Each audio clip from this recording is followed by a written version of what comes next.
잠언서 31장 내용은 또 하나의 잠언을 모아둔 것인데 우리가 읽은 1절 말씀에 보면요. 르무엘 왕이 말씀한 바 곧 그의 어머니가 그를 훈계한 잠언이다.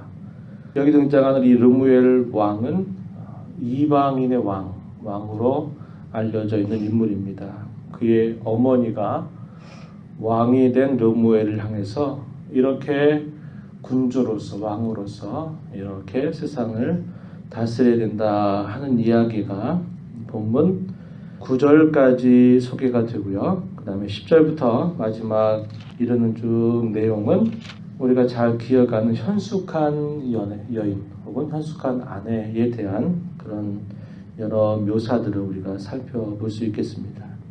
여기서 현숙한 아내, 여인 이렇게 말할 때 실제적으로 한 가정에서 그 아내가 그 집안에서 감당하는 여러 가지 일들 그런 것들을 우리에게 또 알려주기도 하지만 그러나 이 지혜라고 하는 것이 여성형 명사로 가지고 있기 때문에 여기서 이 현숙한 여인을 우리가 지혜라고 하는 것을 상징하는 표현으로 이 말씀을 이해할 수도 있다라는 것입니다.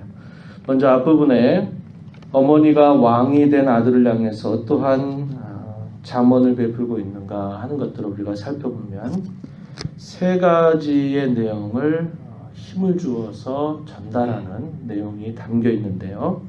첫 번째는 어떤 내용이냐 하면 내 힘을 여인에게 쓰지 말아라 이런 말을 합니다. 그리고 다른 왕들을 멸망시키는 일을 행하지 말아라 이렇게 권면합니다. 3절 말씀에 그렇게 말하여 내 힘을 여자들에게 쓰지 말라 이 말은 왕으로서 성적인 이런 방탕에 빠지면 안 된다. 이 이야기를 왕에게 건네주는 것입니다. 고대 시대에 이 왕들이 자기의 힘과 자기의 권력을 과시하는 하나의 방편이 뭐냐면 많은 첩들을 거느리는 것을 과시하는 겁니다. 나는 이렇게 많은 여인들을 내 첩으로 두고 있다라고 이렇게 과시함으로써 자기가 대단히 아주 높은 자인 줄 표현하는 이런 풍습이 있었다는 겁니다. 그런데 이 왕의 어머니는 그를 향해서 그렇게 말하는 겁니다. 그렇게 하지 말라는 거예요. 성적인 방종에 빠져서는 안 된다라는 겁니다. 자기의 힘을 그런 식으로 발휘하거나 과시하는 일들을 항상 조심하도록 하여라 이렇게 이야기해 줍니다. 이 잠언서의 대부분을 기록했던 솔로몬 왕은 하나님께로부터 얼마나 많은 기회를 받았습니까?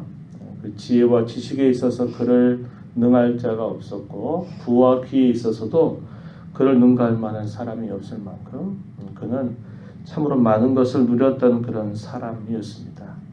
그런데 그가 그렇게 부여받았던 그런 기회를 어떻게 많이 사용했느냐 하면 여인들을 향해서 많은 그런 힘을 사용했습니다. 그가 거느렸던 첩이 얼마나 많았어요. 솔로몬도 그러한 실수를 범했던 그런 인물이거든요. 여기 본문에서 왕을 향해서 말하는 겁니다. 이런 성적인 방종에 빠지지 말고 다른 왕들을 이유 없이 멸망시키는 것으로 자기 힘을 과시하지 말라는 겁니다. 권력을 남용하거나 권력을 과시하는 일들을 금지하는 그런 명령을 아들에게 주고 있다라는 것입니다. 두 번째 주는 교훈은 뭐냐면 술을 마시지 말라는 겁니다.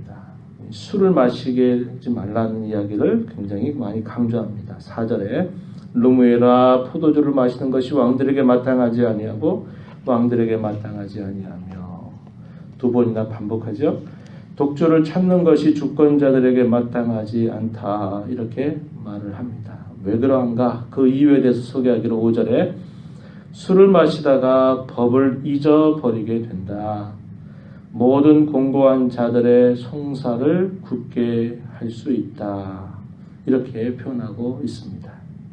법을 잊어버린다라는 말은 왕으로서 그 나라를 다스리는 올바른 규칙이나 법 그것들을 말하겠죠. 그 법을 잊어버리게 되고 또 왕으로서 정의를 세워야 될 가장 중요한 이런 일들을 결국 굳게 만들 수 있다. 그러니 술이나 독주를 절대로 가까이 하지 말아라 이렇게 말해주고 있는 것입니다. 이 부분에 대해서는 지금도 그대로 문자대로도 마찬가지죠. 우리가 앞에서 잠언서에서 많이 읽었지만은 술을 마시게 되면 수많은 실수들을 하게 되는 것은 예나 오늘이나 앞으로도 변함이 없을 것입니다. 사람의 판단력이 흐려지고요. 사람이 무엇인가를 제대로 알지 못하게 됩니다. 잊어버리게 되죠. 그래서 이런 술을 통해서 실수하는 경우들이 참 많은데, 특별히 그가 왕으로 세움받았다라는 것은 대단히 귀한 역할을 그가 맡았다고 하는 일인데, 그런 일에 있어서 절대로 판단력이 흐려지지 않도록 하기 위해서라도 절대로 술을 가까이 해서는 안 된다, 이 사실을 이야기합니다. 그리고 세 번째 이야기하는 내용은 뭐냐면, 사회적으로 가난하고 공부하고 어려운 사람들의 그런 문제들을 바르게 그들을 세워주라는 것이죠. 사회적인 약자들을 돌보는 일과 함께 공의로 재판하고 공의를 세워가는 그런 일들을 잘하는 왕이 되어야 된다, 이렇게 가르쳐 주고 있습니다. 8절 말씀 가서 보면 이렇게 말하죠. 너는 말 못하는 자와 모든 고독한 자의 성사를 위하여 입을 열지니라. 너는 입을 열어 공의로 재판하여 공고한 자와 궁핍한 자를 신원할지니라. 그래서 이렇게 세 가지를 말하고 있다라는 것이죠. 이것은 큰 나라의 살림에 있어서도 마찬가지겠고, 교회에 있어서도 가정에 있어서도 역시 동일하게 적용될 수 있는 중요한 삶의 자세임을 우리는 배우게 되고요. 10절 이하로부터 31절, 현숙한 여인, 지혜를 이렇게 빗대어서 표현한 말씀으로도 우리가 이해할 수 있겠다 그랬습니다. 현숙한 여인을 찾아 얻는 것, 이것은 진주보다도 더 귀한 것이다, 이렇게 말합니다. 10절에서 누가 현숙한 여인을 찾아 얻겠느냐, 그의 값은 진주보다 더하다, 이렇게 말하죠. 또 뒷부분에 가서 보면 뭐라고 말하냐면 30절에 고운 것도 거짓되고 아름다운 것도 헛되나 오직 여호와를 경외하는 여자는 칭찬을 받을 것이라. 고운 것, 아름다운 것, 그것은 일시적입니다. 그렇죠? 그것은 일시적인 것이죠. 그걸 무시할 수는 없지만 일시적인 것입니다. 그러나 여호와 하나님을 그 마음에 두고 하나님을 경외하는 여인이야말로 칭찬을 받아 마땅하다, 이렇게 표현했죠. 우리가 잠언서 초두를 읽으면서 잠언서 1장 7절 말씀에 모든 지혜의 시작과 근본, 그것을 뭐로 얘기했나요? 여호와를 경외하는 것이 지혜의 근본이고 지혜의 시작이다, 셈이다 하는 말씀을 우리가 읽었는데, 이 잠언서의 마지막을 어떻게 마무리하고 있어요?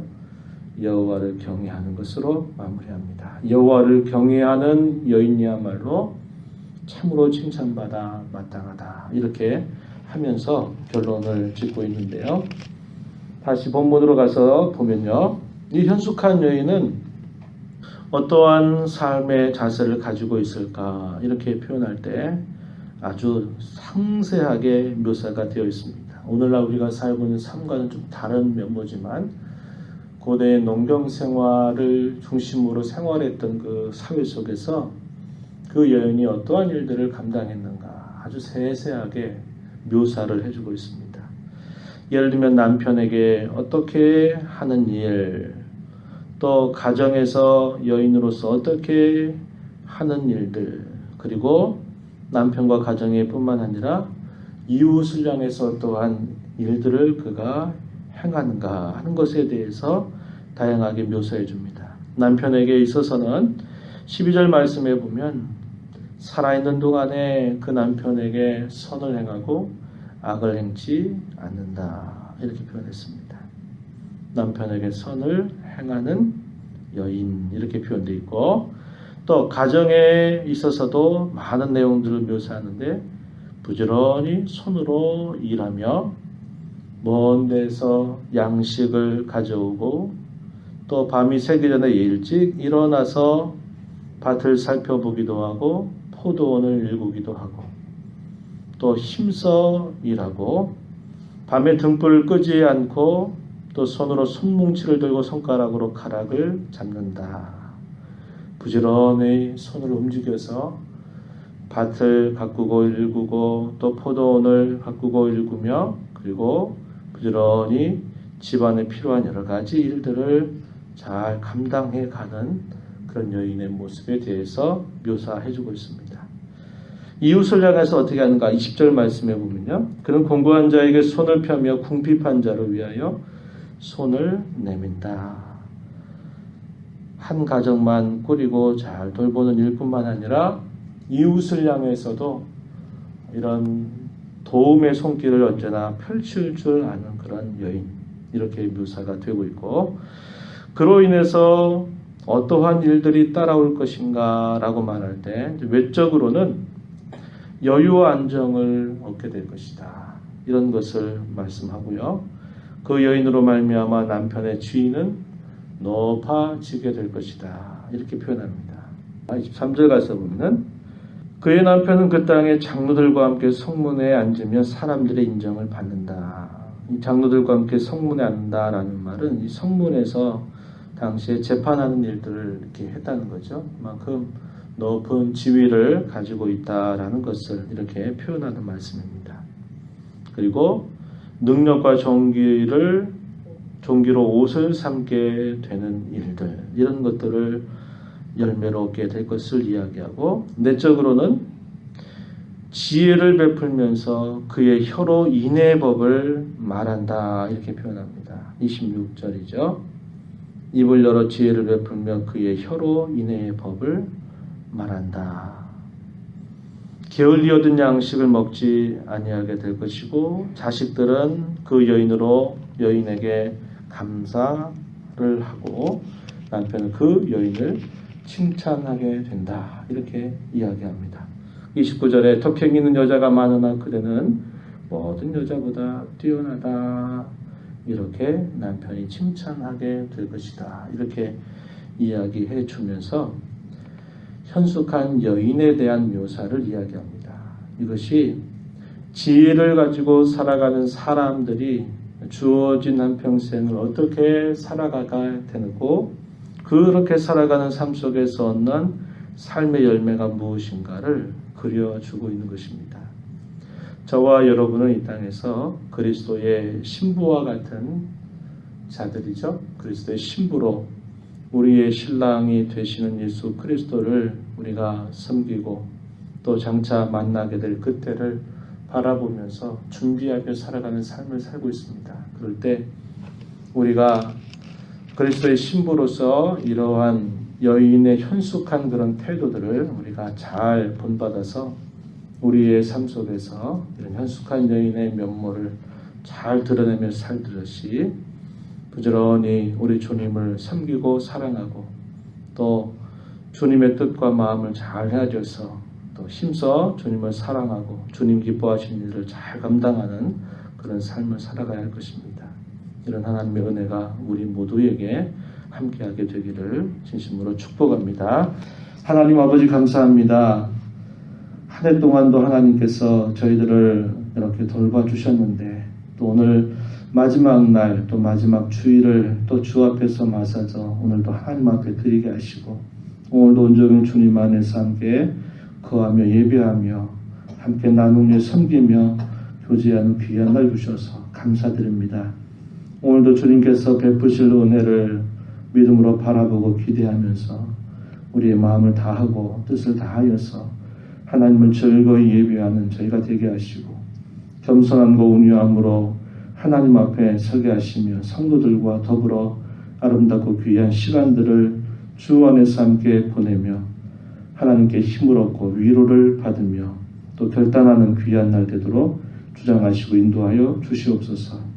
우리 인생의 남은 때를 잘 헤아리는 지혜를 갖고 살게 하시되 주님이 오실 때까지 부지런히 성도답게 수고하고 애를 쓰며 주의 마음을 기쁘게 해드리는 복된 삶을 살아가도록 저희들을 인도하여 주시옵소서. 은혜의 보호자 앞에 나와서 간구하는 모든 심령들에게 이 시간도 풍성한 은혜를 더하여 주옵소서. 귀하신 예수님의 이름으로 기도드리옵나이다. 아멘.